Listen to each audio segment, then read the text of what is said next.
in the blue corner. He's wearing red trunks trimmed with white. He weighed in at 174 pounds.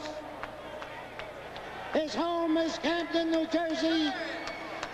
His career record, 19 wins, 1 loss, and 1 draw, scoring 12 KOs along the way. Here he is, the Camden Buzzsaw, the WBC light heavyweight champion of the world, Dwight Braxton.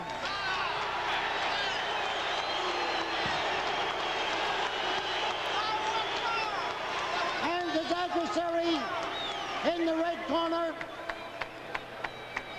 he weighed in at 173 pounds. He's wearing white trunks trimmed with black. His home is Philadelphia, Pennsylvania. He is a former Olympic gold medal winner in the middleweight division. He remains undefeated, 22 wins, scoring 16 KOs along the way. Here is the WBA light heavyweight champion of the world, Michael Spinks.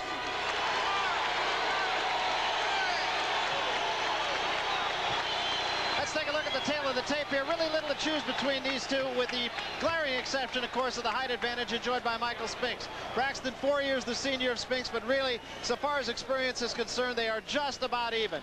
Braxton 19-1-1. Spinks, of course, is 22-0, but Braxton has not lost since 1978. Spinks since 1976. Otherwise, 174 for Braxton, 173 for Spinks. Everything is comparable. Here are the common opponents. Johnny Davis, who we saw a little bit earlier, knocked out by Spinks in the 9th round, and he was the man who beat Braxton, but remember, that was back in '78. Braxton avenged that defeat with a 10-round decision. And then a fellow by the name of Wilburn, whom both men meet. An interesting quote, I think, from Johnny Davis, who said, "My 6-year-old son can beat both of them." Well, either his 6-year-old son is a hell of a fighter, or he is prone to make some misstatements. Larry Hazard will be the referee. Incidentally, the 10-point must rule is the way the fight will be scored. There will be no 3 knockdown rule, no standing 8 count unless the fighter is knocked off his feet or through the ropes. And here is the psychological game in the center of the ring.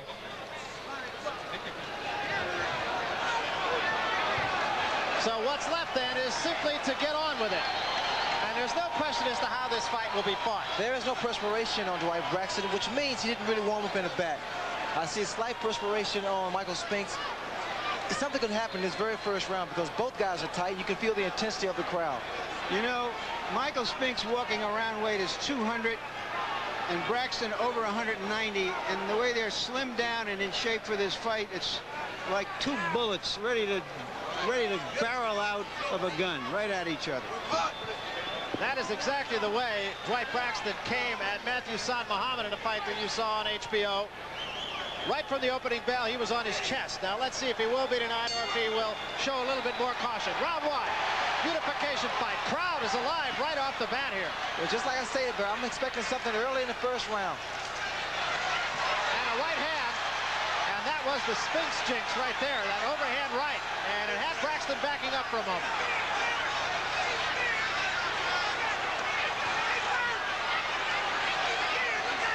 Spinks he's aggressive now from the very beginning. Spinks would like to have Braxton at long range if he can. He also said that he does not want to let himself get on the ropes. Braxton admittedly says, if I get him on the ropes, I will beat him. That left jab of Michael Spinks will be the key for him to keep Braxton at bay instead of that left jab. Braxton has a very good left jab himself. Very stiff, gets him in sideways that he can do damage. So far, Braxton has not been able to get inside. He also said that against San Muhammad, he lunged a little bit in the first couple rounds until he settled down. Spinks, however, notoriously slow starter. Well, Spinks has started off very fast this first round, but he's tight. Both fighters are still tight. Braxton with a right hand and a left hand, and that actually buckled the knees of Michael Spinks. It was a left hand behind a right. Something's going to happen, I feel, Brad, because they both are throwing bombs the very first round. Spinks, of course, will have to punch down at Braxton. that is pretty much the way he likes it. Of course, because of his height, Spinks has to punch down on almost anyone in this weight division. Well, Spinks can't afford to stand straight up, too erect. Because Braxton comes, he throws that jab to the body, to the head, then he comes with that crushing right hand. Braxton actually was questioning Spinks' defense. Said another good right hand by Braxton drives Spinks back to the ropes. That was a slip. And now Spinks hammers it. The first time it was not a punch. Braxton on the ropes now. There's a little bit of undue excitement here. I don't believe that first punch was so hard. They both are fighting perfect fights here. The strategies are perfect for both fighters. Braxton under attack. Michael Spinks moving, getting out of the way of danger. Very good round for both fighters. I started to say, if Braxton was saying that if Spinks fights the fight he's always fought, he is wide open for almost any punch that Braxton would throw. Braxton said, I would be surprised if I never have to hit him in the chin.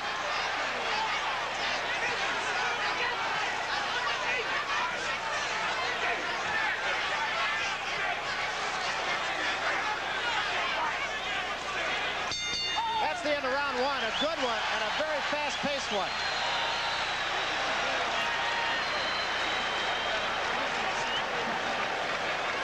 We'll take a look at that little flurry in the corner after Braxton slipped. Braxton is covered up very well. Spinks is trying to find him with that uppercut. There you see Braxton sticking his tongue out at Spinks. Braxton not getting much punishment, but all the punches were being landed by Spinks. Here we see it from an overhead view. Snap it. Lag it out there, baby. And there's Michael Spinks' corner. Drop them hands down. Get him up.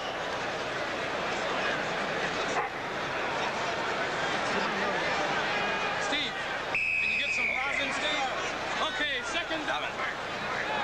Spinks' strategy coming into this fight, according to Eddie Futch, would be not to throw the right hand, to try to make Braxton lead, and to use his left unless he saw a big opening.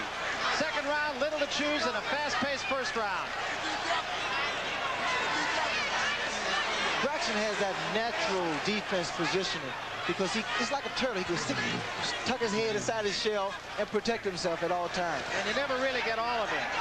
It's very difficult to hit him because of broad shoulders, and he gets down very low. And when you go down to meet him, he comes in with that good stiff left jab. Both these fighters just impeccably conditioned for this fight. There was some talk that conditioning would be a factor. I really do believe both men are in peak condition. Oh, they're both in excellent shape. And Spinks cannot continue to throw those straight punches. See, the jab is okay, but he'll stop bringing some punches under. That uppercut, left and right uppercut.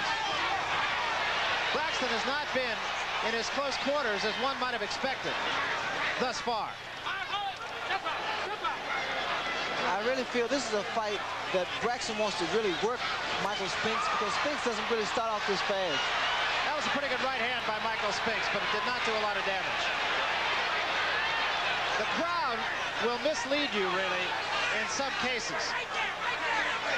It is a very exuberant crowd, but so far through the first two rounds, it has been exuberant, in some cases without cause. Both fighters have to be careful at all times. For Michael Spinks, he can't throw punches inside, then come up with his head straight in. He needs to move away under, slip under. Braxton can't just stand there and can't telegraph his punches because you know there, Spinks comes back. One of those four punches scored by Michael Spinks. Braxton actually taunting him on the ropes here. That's the key for Spinks, once again. Make Braxton throw it, miss, and then capitalize on it. And that jab is going to do it.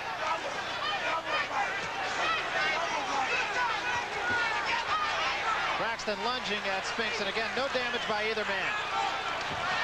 That right hand a little bit short, but it did catch Spinks on the nose. There was a good left hand by Braxton. The power of Dwight Braxton is incredible. Michael Spinks punches very hard, very well. And these guys, I think they're equal in punching power. That's why I still believe it's not going to go to